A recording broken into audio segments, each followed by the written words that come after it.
কালকে রাত থেকেই ভেবে রেখেছিলাম আজকে একদম সাদামাটা করে পাতলা পুতলা রান্না করব। কালকে একটু বেশি খাওয়া হয়ে গেছিলো চিকেন চাপটা, যেটা রেসিপি আমি তোমাদের সঙ্গে শেয়ার করিনি এখনও। যেরকম সুন্দর হয়েছিল খেতে সেরকম আমরা একটু বেশি খেয়ে নিয়েছি। তাই যেদিনকে একটু রিচ খাই তার পরের দিনকে একটু হালকা পাতলা কিছু খেতেই হয়। তাই আজকে করেছিলাম সেই ধনেপাতা দিয়ে ডাল। আসলে ধনেপাতাটা তো শেষ হয়ে যাওয়ার পথে, তাই শীতকাল থাকতে থাকতে আর কয়দিন বেশ ভালো মতন ধনেপাতাটা খেয়ে নেব। সঙ্গে করেছিলাম লাল শাক ভাজা। এর আগের দিন বাজারে গেছিলাম যখন বেশ কিছুটা লাল শাক নিয়ে এসেছি। সেই বেশ খানিকটা রসুন একটু থেতো করে ফোড়নে দিয়েছিলাম।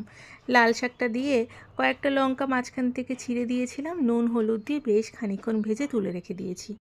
তার সঙ্গে করছি একদম সাদামাটাভাবে ফুলকপি আলু দিয়ে একটা সবজি।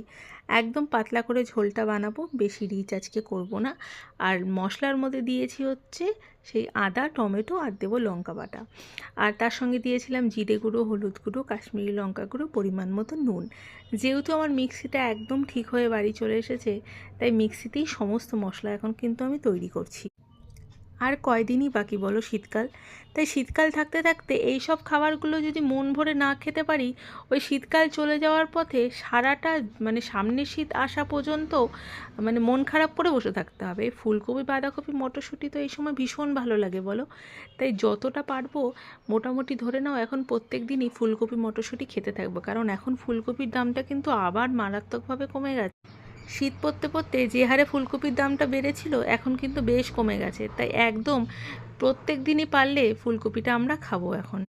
ফুলকপি সবজিটা তো খেতেও ভালো লাগে আর স্বাদও হয় মারাত্মক। তাই নর্মাল ফুলকপি খাও বা মাছের ঝোলে ফুলকপি খাও না কেন, ভীষণ ভালো লাগে এই সময়কার ফুলকপি। আর না, এখনকার ফুলকপিগুলো আমি দেখছি ভাপানোর প্রয়োজনও হয় না জানো। শীতকাল শুরু যখন হয়েছিল তখন অল্প একটু নুন দিয়ে আমি একটু জলের মধ্যে ভাপিয়ে নিতাম। এখন আর ভাপাতে হয় না, এতটাই দারুণ স্বাদ হয় বলার মতো না। সমস্ত কিছু খুব ভালো মতন যখন ভাজা হয়ে গিয়ে মশলার কাঁচা গন্ধ চলে গেছিলো, পরিমাণ মতো জল দিয়ে বেশ খানিকটা ফুটে গেলে পরে ওই সেই পরিমাণ মতো চিনি, গরম মশলা আর ঘি দিয়ে নামিয়েছিলাম।